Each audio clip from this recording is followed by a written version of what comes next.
2 hari raya. Apa maksud dengan Aid? Kata Rasulullah SAW, Allahumma la taj'al qabri aidan. Ya Allah, jangan kau jadikan kuburanku sebagai Aid. Apa itu Aid? Sesuatu yang berulang dilakukan. Sesuatu yang berulang dilakukan.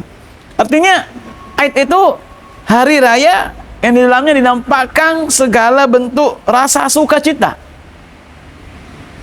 Ya, rasa sukacita. Itu maksudnya di situ. Terus di dalam Islam ada berapa hari raya? Ada berapa hari raya? Ada berapa hari raya? Suaranya nanti kah? Tahunan 2, pekanan. Jangan bilang mingguan ya. Tidak ada minggu. Pekanan 1. Ya. Dalam Islam dikenal hanya 2 hari raya. Sebagaimana Rasulullah SAW bersabda, qadimtu alaikum walakum yaumani ya tal'abuna bihima. Ya, saya datang kepada kalian itu di Madinah. Ya. Dan kalian mempunyai 2 hari raya. Kalian bermain dengan di dalamnya. Ya. Ini masa jahiliyah. Faqad ubdalakumullahu yaumaini. Maka sungguh Allah telah mengganti 2 hari raya tersebut yang lebih baik darinya. Apa itu? Yauman nahri wa yaumal fitri, atau yaumal fitri atau yauman nahri. Itu hari raya Idul Fitri dan hari raya Idul Adha. Hari raya dalam Islam tidak ada kaitannya dengan sejarah. Pahami? Tidak ada kaitannya dengan sejarah. Karena hari raya dalam Islam, hari raya Idul Fitri kaitannya dengan puasa. Hari raya Idul Adha kaitannya dengan kurban. Berbeda dengan hari raya yang menisbahkan dirinya kepada Islam, yaitu orang Syiah. Hari raya mereka banyak sekali. Hari Karbala, kematian Husain, ada sejarahnya toh. Sejarah kenapa dirayakan? Ada sejarahnya. Ada kisahnya. Kenapa dirayakan? Karena ada kisahnya. Ya, sementara Islam tidak ada kaitannya dengan demikian. Ulang tahun umpama. Kenapa ulang tahun? Karena kisahnya ada waktu lahirnya, mengulangi waktu lahirnya. Hukumnya gimana? Ya, hukumnya bagaimana? Ulang tahun? Bagaimana hukumnya ulang tahun? Merayakan apa?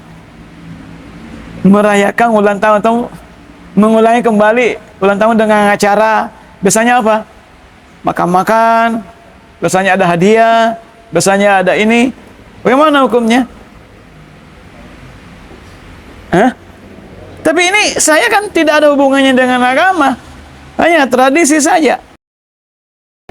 Saya tidak ada unsur di dalam, saya tidak kaitkan dengan agama. Mana kira-kira hukumnya? Hah? Ya, saya tidak ada kaitannya dengan agama, tidak ada zikir, tidak ada ini, tidak ada ibadah, tidak ada, bukan ibadah. Kan dilarang itu kaitannya dengan ibadah ya. Tapi tidak ada ibadah, hanya sekedar makan-makan saja. Gimana? Saya karena tanggal lahir saya hari ini, saya undang makan-makan sebagai tambah syukur saya kepada Allah, bertambah umurku. Nah, kira-kira. Ya. Hah? Tapi masalahnya tidak ada juga makanan, tidak ada ucapan ulang tahun, tidak ada apa lagi? Lilin ditiup, tidak ada. Hanya sekedar undang makan, hanya sebagai syukur saya, tanda dipanjangkan umur oleh Allah. Gimana? Syubhat dah? Syubhat ya? Syubhat ya? Hah? Kalau syubhat berarti antum tidak punya ilmunya. Syubhat ya? Hah? Hah? Mana kira-kira? Ya. Apa? Gimana hukumnya kira-kira ini? Kalau jelas yang terlarang kan, jelas yang terlarang itu dia nampakkan tasyabuhnya kepada orang kafir. Ada lilinnya, ada ininya, ada ucapannya ini kan. Itu jelas-jelas tasyabuhnya. Tapi ini hanya sekadar saya merayakan, hanya sekadar untuk rasa syukur kepada Allah, bertambah umurku. Hah? Ini kan bukan ibadah. Ini kan bukan ibadah, bukan ibadah. Saya tidak masukkan ke ibadah. Gimana kita itu? Karena mengkhususkan tanggal tertentu berarti dia aib yang berulang, sementara Rasulullah katakan meninggalkan doa aib. Masya Allah.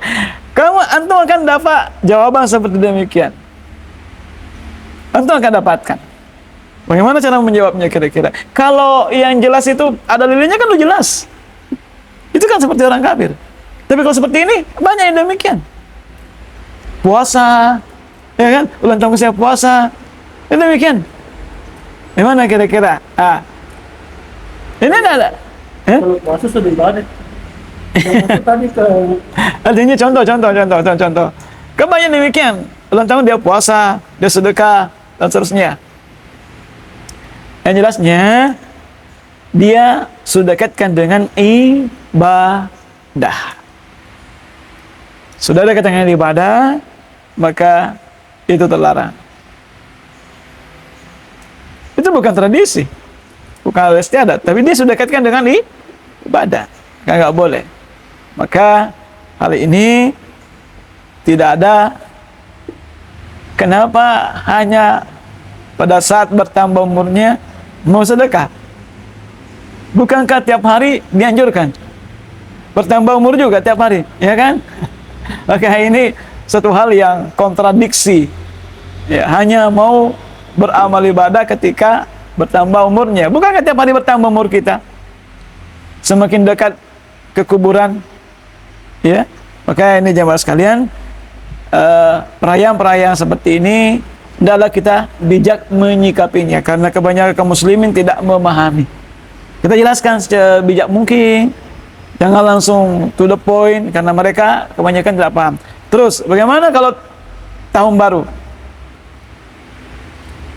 Dekat nih di tahun baru. Ya, jelas tidak boleh, karena itu bukan dari Islam. Cukup kita sampaikan, itu bukan Islam. Ya, terus hari Natal jelas. Lakum dinukum wa liyadin. Itu toleran yang sesungguhnya. Bukan ikut nimbrung kepada mereka. Terus, bagaimana hukum membeli masuk muamalah? Hukum membeli yang diskon berkait dengan tahun baru, dengan Natal?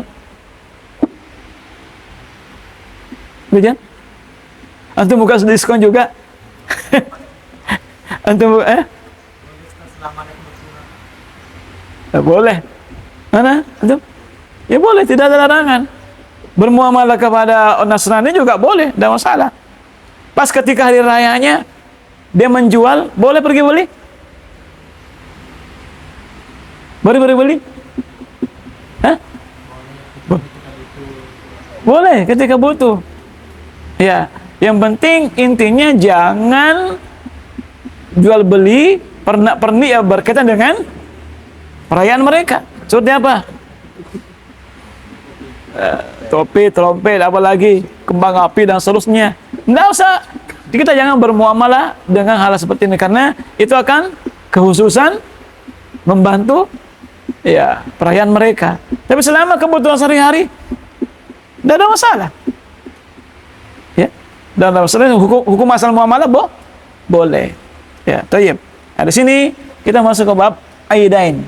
Dalam Islam hanya ada 2 yang berulang sekali tahun dan 1 yang berulang 1 pekan, itu hari Jumat. Ya, makanya salat Id itu dianjurkan 1 tempat saja. 1 tempat saja. Kenapa? Karena saat itu berkumpulnya kaum muslimin. Untuk berkumpul kaum muslimin, bukan berpencar-pencar. Di sini, Masya Allah. Masya Allah. Makanya hati-hati kaum muslimin itu pecah-pecah. Karena secara zahir itu pecah-pecah. Tidak ada persatuan. Di sini mau sholat, di sana mau sholat. Izin saya sholat di masjid saya. Ya, HKI-nya di mana? Nanti dibahas. Itu di tanah lapang, insyaallah. Ya, tayyib. Kita baca hadis dulu. Ya. Qala muallif an Abdullah bin Umar radhiyallahu anhu qala kana Nabi sallallahu alaihi wasallam Abu Bakar. Dahulu Nabi sallallahu alaihi wasallam, Abu Bakar dan Umar yusalluna al-aidaini qabla al-khutbah. Dulu Nabi sallallahu alaihi wasallam dan Abu Bakar serta Umar mereka salat Id sebelum khutbah. Berarti salatnya dulu baru khutbahnya. Thayyib. Sebelum lanjut, apa hukumnya salat Id? Setidaknya ada 3 pendapat. Yang antum pahami sekarang, antum dapatkan hukumnya salat Id apa? Ya. Hukum salat itu apa? Terakhir hukum kelima itu taklifiyah, wajib, sunnah. Apa hukumnya? Aswad? Sunnah. Sunnah. Sunnah. Baik. Ala kulli hal ada 3 pendapat ulama. Ada yang mengatakan wajib. Dalilnya di mana? Dalilnya ketika Rasulullah SAW menyuruh semua keluar untuk menghadiri salat Id, hatta orang yang perempuan yang sedang halangan. Ya, wajib. Dan yang kedua adalah ketika Rasulullah SAW memberikan keringanan ketika 2 hari raya berkumpul, Jumat dan apa? Id. Jumat dan Id. Maka Rasulullah SAW memberikan keringanan untuk tidak menghadiri salat Jumat. Dan tidak ada yang bisa menggugurkan kewajiban kecuali wajib juga. Masa sunnah menggugurkan Jumat? Kalau hukum asalnya salat Id itu sunnah, masa bisa digugurkan? Menggugurkan salat Jumat ya hukumnya wajib? Subhat antum. Ya kan? Itu boleh ketika 2 hari raya berkumpul, Jumat dengan Id, 1 hari Jumat, maka Rasulullah memberikan keringanan orang yang menghadiri salat Id boleh tidak hadir salat Jumat. Cukup dia salat zuhur. Hukum menghadiri salat Jumat hukumnya apa? Wajib. Wajib. Ya, dan tidak ada yang bisa mengganti wajib kecuali yang wajib juga. Ini dasar dalil hukum yang mewajibkan. Ya, yang kedua, fardu kifayah. Memang wajib tapi dipalingkan ke kifayah. Asalkan sudah ada kaum muslim yang lakukan, sudah tidak berdosa lagi. Terus, apalagi hukumnya sunnah muakkadah. Pendapatnya kebanyakan Imam Malik, kalau tidak salah, dan Imam Syafi'i yang masuk di negara kita. Dalilnya mana? Dalilnya ketika Rasulullah SAW ditanya tentang amalan yaum, tiap hari yang berulang. Apa yang wajib? Itu salat 5 waktu. Selebihnya sunnah saja. Ini dalil bahwa tidak ada yang wajib lagi kecuali 5 waktu. Jelas? Dipahami? Makanya itu jadikan dalil bahwa salat berjamaah di masjid tidak wajib. Dalilnya juga dipakai. Bahwa tidak ada dalil, tapi dijawab, dibantah oleh pendapat yang mengatakan bahwa memang itu berlaku hanya untuk yang berulang tiap hari. Tapi yang tahunan seperti salat jenazah itu kan dijelaskan kan? Hukumnya wajib. Ya kan? Makanya wallahu a'lam bishawab, Gantung antum mana pendapat antum yang kuatkan. Mungkin kita di sini ada yang lebih kuatkan ke sunnah, cenderung kepada wajib. Tergantung apa yang kita kuatkan. Lakul hal yang mana lebih kuat rajih? Dalilnya jelas, sudah sampaikan dalilnya. Itu jadikan dalil. Rajih, Halif. Masih? Sunnah muakkadah, Masya Allah. Imam Syafi'i ya. Jadi mendapat Imam Syafi'i. Ya. Tapi lakul hal kebanyakan ulama muasirin zaman sekarang mengatakan hukumnya wajib. Dalilnya kuat mereka. Dalil kuat. Ya, tidak ada yang bisa mengganti wajib kecuali ya wajib. Wallahu a'lam bishawab. Tapi mengatakan bahwa Imam Syafi'i berpendapat yang lain mengatakan bahwa tidak. Yang dijelaskan Rasulullah itu hanya salat lima waktu yang wajib. Tidak ada salat yang wajib. Karena seorang bertanya pada Rasulullah SAW, salat apa yang wajib saya lakukan sehari semalam? Itu adalah 5 waktu. Salah satu juga begini, salah satu alasan mereka mengatakan tidak wajib, kenapa? Salat Id tidak ada azannya. Itu mereka bahwa tidak wajib. Karena tidak ada azannya, tidak ada azannya. Jelas? Karena semua salat yang wajib itu ada azannya. Dipahami? Subhat lagi. Bukannya subhat, ilmu. Tinggal tuh bandingkan ilmu. Alasannya kenapa? Karena semua salat yang wajibkan ada azannya. Sementara Id tidak ada azannya. Maka hukumnya sunnah saja seperti salat duha. Wallahu a'lam bishawab. Semakin bingung? Semakin bingung?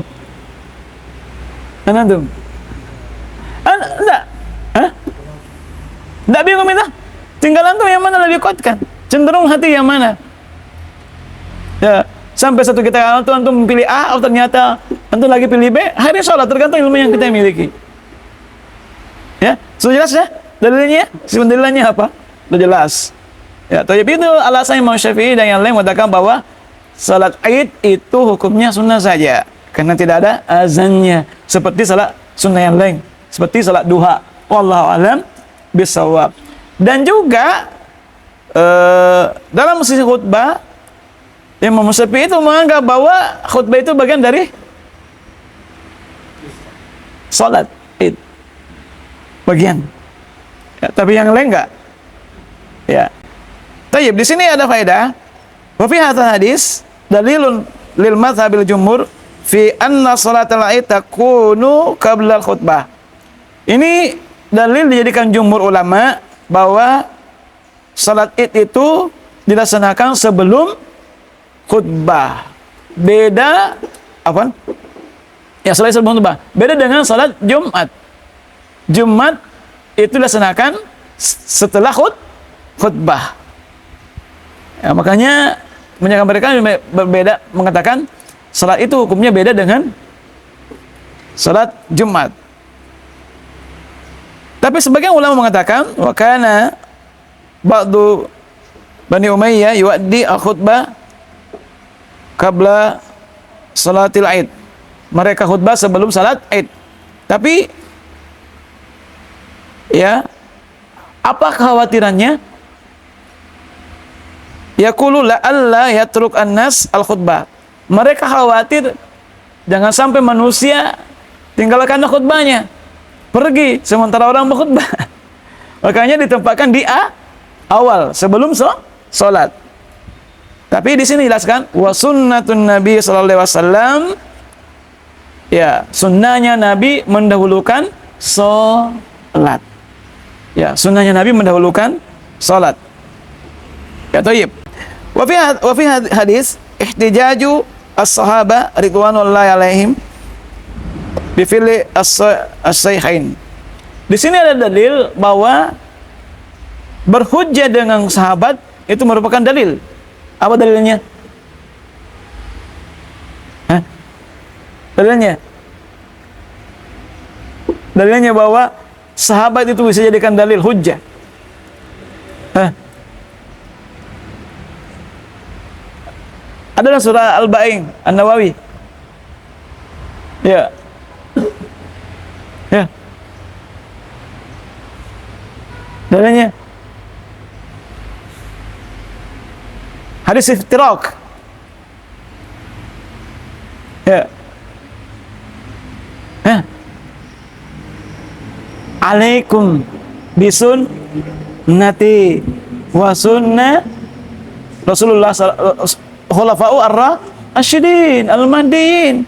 Hendaklah kalian berpegang teguh sunnahku dan sunnah khulafa ar-rasyidin. Nah, makanya merupakan adalah hujjah. Jadi perbuatan sahabat, amalan para sahabat bisa merupakan dalil selama tidak ada yang menyelisih sahabat lain. Insya Allah ini nanti ada beberapa waktu ke depan kita bahas kapan amalan para sahabat dikatakan hujjah, bisa jadikan dalil. Nah, di sini penulis menjelaskan bahwa amalan para sahabat itu, dua sahabat ini Abu Bakar dan Umar itu merupakan hujjah untuk melakukan satu amalan. Wallahu a'lam bishawab. Ya, sekali cukup dulu ya. Insyaallah nanti kita lanjut di hadis berikutnya.